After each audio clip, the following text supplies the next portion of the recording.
Noah's flood, it drowned out all those mutant sons of God and offspring.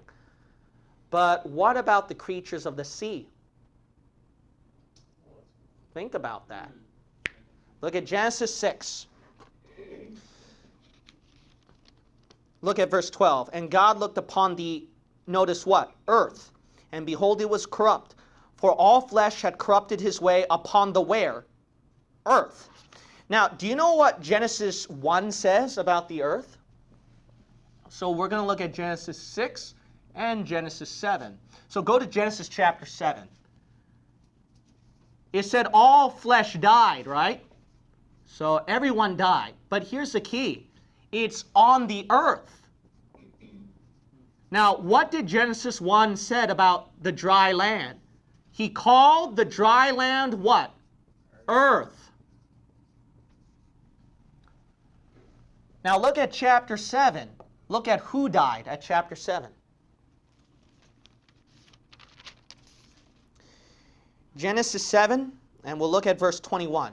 And all flesh died that moved where? Upon the earth. Look at this, both of fowl and of cattle and of beast and of every creeping thing that creepeth upon the earth, and every man, all in whose nostrils was the breath of life, of all that was in the land, died. And every living substance was destroyed which was upon the face of the where? Ground, both man and cattle, and the creeping things, and the fowl of the heaven, and they were destroyed from the earth, and Noah only remained alive, and they that were with him in the ark. Did you ever saw fish in there? No. But you know what 1 Corinthians 15 said? 1 Corinthians 15 said different flesh. This verse said all flesh, right? 1 Corinthians 15 said there are different flesh. Man, beast, creeping thing, and fishes and birds. You don't see fish here. You don't see fish here. You also got to think about this. Obviously, Noah did not have an aquarium inside the ark. You also got to realize that too. So in Genesis chapter 7, here's another interesting thing. It says nostrils, breath of life, right? Fish don't breathe in air, you got to understand. The Word of God can be much more interesting than you think. And you thought Bible study was boring, right? That's what you thought, right? You thought Bible study was boring. Well, you got to study the Word more. You got to be a Bible believer in a Bible-believing church, and you'd be surprised. So notice that fish are not mentioned. Here's another fun fact, which I mentioned in my other video. It is said that 90% of the sea is undiscovered, of what's in the sea. So whatever creatures are in the sea, it's like undiscovered.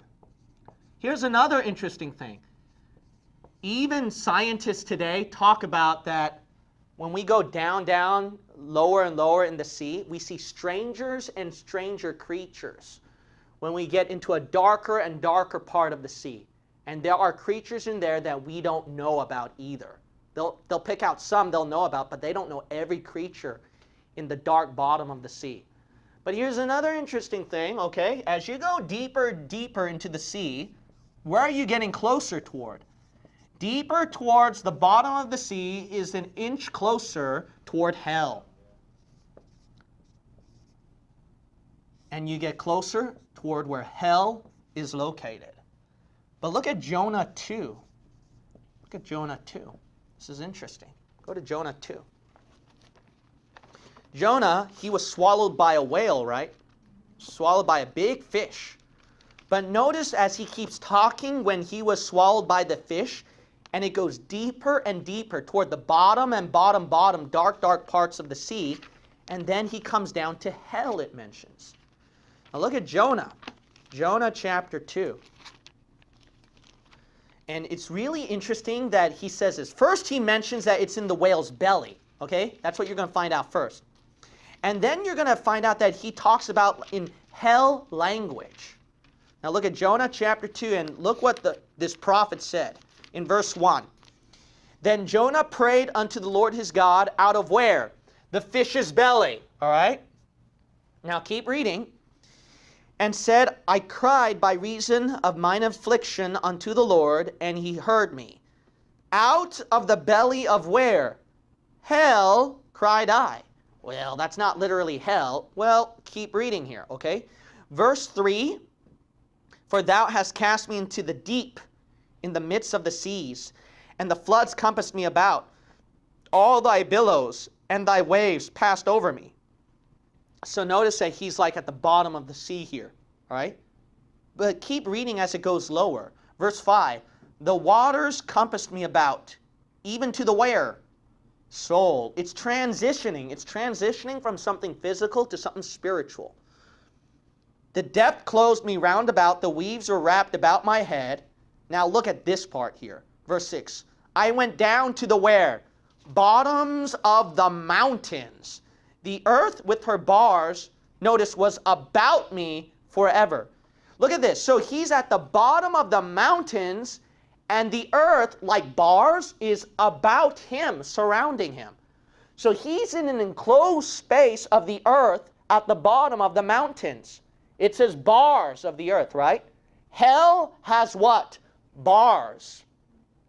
Not only that, Jesus said what? He used Jonah as an example. I will be in the heart of the earth. Did he not say that? 3 days and 3 nights. As Jonah was in the whale's belly, so will the Son of Man be in where? The heart of the earth. But not only that, look at the next part. Yet hast thou what? Brought up my life from corruption, O Lord my God. That's coming back from the dead there. Because look at Acts chapter 2. Look at Acts chapter 2. Because let's be honest, these critics, they have a right to say, how can you survive 3 days and 3 nights in a whale's belly? Obviously you can't. He died. And guess what? He went to hell. That's why when he talks about aquatic language here, sea, whale, in the belly, weeds, you see this transition towards something soul and spiritual. The waters compassed me to the soul. Earth with her bars compassed me forever. Out of the belly of hell cried I. See that? He was fading out here. Look at Acts chapter 2. And that was a prophecy of Jesus Christ. Look at verse 27. Verse 27. Because thou wilt not leave my soul in hell. And remember, Jonah said, out of the belly of hell, and my soul was compassed with waters. But keep reading. Neither wilt thou what? Suffer thine Holy One to see corruption. And remember what Jonah said, you brought up my life out of corruption. See, he died. So there's no doubt that Jonah, he died and he went to hell. So Jonah 2 and onward, Jonah, as he went deeper into the sea, he was going deeper, transitioning more and more into where? Hell. It brings up an interesting question if this fish or whale that swallowed Jonah might be something spiritual. It brings up an interesting fact. But I can't prove it. It's a possibility to think about, though. It's a possibility to think about. But let's keep reading right here about the scriptures. We're going to look at Revelation chapter 20. Revelation chapter 20. So we see right here that the bottom of the sea, there's this relationship with sea and hell throughout the Bible. Sea and hell throughout the Bible has some kind of relationship concerning what? Bottom. As you go deeper and deeper to the bottom. But that could explain why, here's another thing to think about, this could also explain why that if there were reptilian supernatural creatures, the giants, that survived through the flood. Why? If it relates to demonic activity in the waters. And those creatures, they survived through the flood, and they were able to continue on the offspring of the giants after that and other supernatural strange creatures. That's why more of it you'll see more from the bottom of the sea than in outer space. We're going to look at the book of Revelation chapter 20. And we're going to look at verse 13. And the sea gave up the where? Dead which were in it. Why are there dead souls, something like that, in the sea? Keep reading. And death and hell delivered up the dead which were in them. Why is there a relationship here? See that? Where souls are in the bottom of the sea and where souls are in hell. See that? So you got to realize this. There is no doubt some kind of connection in the Bible with the bottom of the sea and with hell. Why? Because right below the bottom of the sea and hell, right below the bottom of the sea, the closest location would be hell. But not only that, why would the ocean get darker and darker that you can hardly see anything? What is hell known as? A place of outer darkness. The bottom is known to be very dark. If you want to go exploring in the sea, I'm not going to do that in the bottom of the sea. I don't want to go in. I don't want to go deeper over there. It's strange stuff. Strange stuff. But not only that, look at Amos 9. Amos 9. Can these creatures still exist, Pastor? I believe yes. But here's another note. I believe it's very, very rare. Okay? So don't expect when you go swimming some kind of creature named Jaws is going to come out and eat you up, all right? It's not going to be something like that. Shark attacks are actually extremely rare. I don't know if you knew that, statistically speaking. I know that's surprising. I didn't believe that either until I researched it. But shark attacks are actually known to be very rare. So these demonic creatures, they're going to be even more rare, actually. Look at Amos chapter 9. It is very possible this can currently happen because look at this. This is after Noah's flood. Look at Amos chapter 9 and verse 2. Let's start off with verse 2. Though they dig into where? Hell, then shall mine hand take them. Though they climb up to heaven, thence will I bring them down.